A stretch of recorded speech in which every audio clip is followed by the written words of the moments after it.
ಯಾವಾಗಲೂ ನಾನು ಈ ಕಾಫಿ ಶಾಪ್ಗೆ ಬರೋದು, ಬಂದಾಗೆಲ್ಲ ಫಿಲ್ಟರ್ ಕಾಫಿನೇ ಆರ್ಡರ್ ಮಾಡೋದು. ಬಟ್ ನಾನು ಹೇಳಿಕೊಟ್ಟಿರೋದು ಕಾಫಿ ವಿಚಾರ ಅಲ್ಲ. ಪಾಯಿಂಟ್ ಏನಂದ್ರೆ ಯಾವಾಗಲೂ ಬಂದಾಗೆಲ್ಲ ನೋಡ್ತಾ ಇರ್ತೀನಿ ಇವನನ್ನ. ನಾವು ಹೊರಟೆ ಬಿಡ್ತೀವಿ, ನಾವು ಮಾತಾಡ್ತೀವಿ. ನನ್ಗೆ ಗೊತ್ತು ಅವ್ನ ಮ್ಯಾನೇಜರ್ ಅವ್ನು ಬಿಟ್ಟು ಬಾಕಿ ಇರೋರಿಗೆಲ್ಲ ಸಂಬಳ ಜಾಸ್ತಿ ಮಾಡಿದಾನೆ. ಅವನು ಮಗ ಅಲ್ಲ, ಬೋಳಿ ಮಗ. ಅವ್ನ ಫೇವ್ರೆಟ್ ಕಲರ್ ಯಾವುದು ಅಂತ ನನಗೆ ಗೊತ್ತು ಅಂತ ನನಗೆ ಗೊತ್ತಿಲ್ಲ. ಬೈದೇವೆ ಅದು ಸೀಫು. ಅವನು ಅವ್ನ ಹುಡುಗಿ 3 ವರ್ಷದಿಂದ ರಿಲೇಶನ್ಶಿಪ್ ಅಲ್ಲಿ ಇರೋದು ನನ್ಗೆ ಚೆನ್ನಾಗಿ ಗೊತ್ತು. ಆ ಹುಡುಗಿ ಹೆಸರು ಸಿರಿ. ಅದು ಅವನ ಬಗ್ಗೆ ಎಲ್ಲ ಚೆನ್ನಾಗಿ ಗೊತ್ತು, ಆದ್ರೆ ಹೆಸರು ಬಿಟ್ಟು ನೋಡ್ತಾ ನೋಡ್ತಾ 1 ವರ್ಷ ಕಳೀತು. ಮೇ ಬಿ ಅವನ ಹೆಸರು ಹೇಳಿರ್ಬೋದು, ಆದ್ರೆ ದುರದೃಷ್ಟವಶಾತ್ ನಾನು ಮರ್ತೋಗಿರ್ತೀನಿ. ಏನು ಹಾಯ್ ಬ್ರೋ. ಏ ಬ್ರೋ, ನೀವೇನ್ ಇಲ್ಲಿ? This is my friend.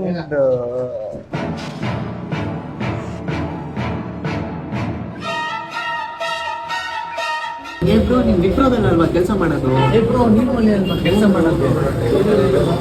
ಏ ಬ್ರೋ, ಹೇಗ್ ನಡೀತಿದೆ ಕೆಲಸ ಎಲ್ಲ? ಇದು ನನ್ನ ಕೊನೆ ಪ್ರಯತ್ನ. ಅವನ ನಂಬರ್ ಕೇಳಿದ್ರೆ ಮೇ ಬಿ ಆಗಾದ್ರೂ ಅವನ ಹೆಸರು ಹೇಳ್ಬೋದೇನು. ನಾನು ಪ್ರಾಜೆಕ್ಟ್ ವಿಚಾರವಾಗಿ ನಿಮ್ಗೆ ಕಾಲ್ ಮಾಡ್ತೀನಿ. ಶೋರ್ ಬ್ರೋ, ತಗೊಳ್ಳಿ.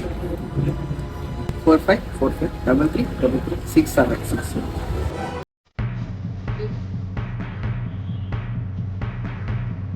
ಮಿಸ್ ಕಾಲ್ ಕೊಡು ಬ್ರೋ.